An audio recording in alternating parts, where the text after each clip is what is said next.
Ciao a tutti, bentornati sul nostro canale. Oggi, a grande richiesta, abbiamo deciso di parlare delle T-Plate. Esatto, esattamente. Un elemento importantissimo e fondamentale per le nostre Mini Z, anche sulla PNR 3.0.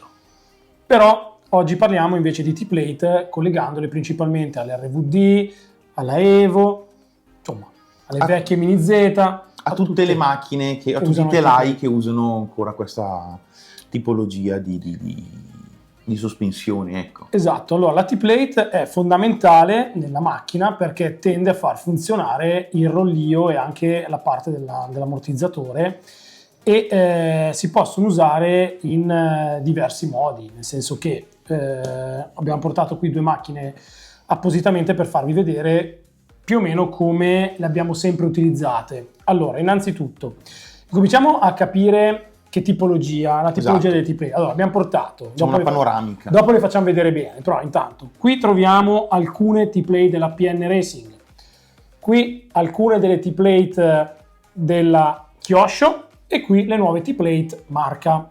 Naturalmente quelle che vi stiamo facendo vedere in questo momento sono tutte tipologia MM-LM, cioè che vengono montate sul banchino da 98 mm o 94 per intenderci, però con la configurazione motor mount, cioè col motore centrale nel banchino.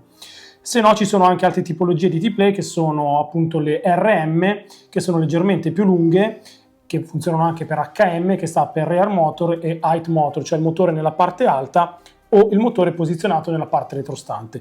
Quelle più utilizzate ad oggi sono sempre state le MM, perché la configurazione delle macchine da pista più utilizzate sono quelle col motore nella parte centrale del banchino. Allora, parliamo di questa tipologia. Innanzitutto ci sono delle diversità sul materiali. Allora, ci sono T-Plate in fibra di vetro, per esempio come questa che è trasparente, fibra di vetro di colore nero, che è leggermente più dura di quella trasparente, a parità di durezza, quindi per esempio una 3 in fibra di vetro trasparente è leggermente meno dura rispetto a una fibra di vetro nera sempre 3. Abbiamo le diverse tipologie di T-Plate in fibra di carbonio, cambia il colore, però in realtà la durezza è identica, l'abbiamo testate, quindi anche se cambia il colore però la differenza è proprio minima, perché una è grafite, l'altra però è fibra di carbonio, però abbiamo notato che reagiscono allo stesso modo. Le marca tutte in fibra di carbonio ed infine abbiamo la tipologia utilizzata da Kyosho, che è sempre fibra di carbonio e fibra di vetro però trasparente. Ecco, una tipologia, la diversità per esempio posta da Kyosho rispetto a PN è che Kyosho fa una sola tipologia tipo la 5 in fibra di vetro, ma sa soft, media, hard. Stessa cosa vale per la fibra di carbonio, dove abbiamo soft, media e hard. E da cosa si nota? Si nota principalmente dalla larghezza dell'anima della T-Plate, quindi più stretta e soft, la media leggermente più larga, hard nettamente più larga rispetto alle altre. Stessa cosa vale per soft, media e hard in fibra di vetro. Marca, anche in questo caso, la stessa tipologia di Kyosho, lavora sull'anima e quindi abbiamo un'anima più larga fino ad arrivare a quella più sottile e cambia il tipo di durezza della T-Plate. Diversamente, diciamo PN Racing lavora sempre sull'anima, però riporta anche il numero e passa da una 3, una 4, una 5, una 2, una 3, una 4, una 5, una 6 e in base al tipo di numero rimane o più leggera o più dura. Che cosa dire? Innanzitutto un upgrade che è fondamentale montare sulle nostre Mini Z per montare una T-Plate è questo. Questo è il sotto T-Plate, questo per il telaio MR03 della Kyosho, questo per il telaio PN 2.5. In poche parole, questo viene utilizzato su un telaio MR03, si mette sotto la T-Plate. Stessa cosa per la PN 2.5, questo viene posizionato sotto la T-Plate. Questo è molto importante perché se dobbiamo decidere di cambiare la T-Plate per le varie tipologie, per le varie prove di pista, non si va a rovinare il telaio che a furia di avvitare e svitare sulla plastica può dopo un po' di volte non tenere più bene la T-Plate, e questo è un problema perché se la T-Plate non è ben ferma diventa un problema nel rollio perché si muoverebbe in maniera non corretta tutta la parte retrostante. Detto questo, la domanda più curiosa che ci è arrivata è quale scegliere. Allora, la risposta è un po'... È una bella domanda. È una bella domanda, la risposta altrettanto, nel senso che allora, cosa possiamo dire? Innanzitutto la T-Play dovete sceglierla in base alla vostra guida e al tipo di pista. Esatto. Di cosa bisogna essere certi? Allora, di sicuro, se vado a utilizzare il grip della pista, sicuramente, ma se vado a utilizzare una macchina con un ammortizzatore, è consigliato utilizzare le T-plate in fibra di vetro, che siano trasparenti o che siano nere, poco importa. Perché? Perché una parte della macchina, una parte superiore, la parte sottostante va irrigidita. È meglio non irrigidirla sia sopra che sotto, cioè se utilizzo un ammortizzatore è meglio non usare una T-plate in carbonio nella parte sottostante di una notevole durezza. Piuttosto posso provare a utilizzare, montando una molla morbida, una T-plate in carbonio ma una 2 o una soft, per dire, quindi con l'anima molto stretta, perché se vado a irrigidire entrambe le parti la macchina ammortizza male, diventa troppo dura, anche il rollio non torna in maniera corretta. Quindi è meglio o irrigidire la parte soprastante, quindi utilizzando un ammortizzatore, e in questo caso utilizzo la fibra di vetro sotto, dalla 2 alla 5, e posso in questo caso quindi scegliere a seconda del tipo di durezza come si comporta la mia macchina. Naturalmente più è morbida la macchina, più entra velocemente in curva, più è dura, più rimane stabile e meno veloce l'ingresso in curva. Dipende molto dalla guida, al di là del tipo di tracciato, perché ad alcuni preferiscono sicuramente la macchina che entra più velocemente in curva, quindi anche più morbida, altri invece preferiscono un setup più rigido per avere una macchina sicuramente più diciamo così, costante per certi aspetti, meno veloce nell'ingresso in curva. Non cambia, diciamo così, non è che una macchina è migliore rispetto all'altra, dipende proprio dal tipo di guida. Tende a meno saltellare, esatto. T-plate più dure. Però anche lì dipende dalla guida, se magari qualcuno che frena prima, cioè dovete un po' testare. Di sicuro non andate a irrigidire sia sopra che sotto. Viceversa, una configurazione che ci chiedete spesso, noi usiamo, almeno io uso molto spesso, la configurazione dove lascio leggera la parte sovrastante, quindi utilizzando un solo piattello sotto o sopra, con il grasso. Sopra vuol dire che non vado a montare l'ammortizzatore, ma la molla invece di metterla sotto la metto sopra il piattello con una vite, e quindi in questo caso lavora sempre allo stesso modo, ma lasciandola libera nella parte superiore è meglio andare a irrigidire nella parte sottostante, motivo per cui viene utilizzata una T-plate in fibra di carbonio. Cosa cambia?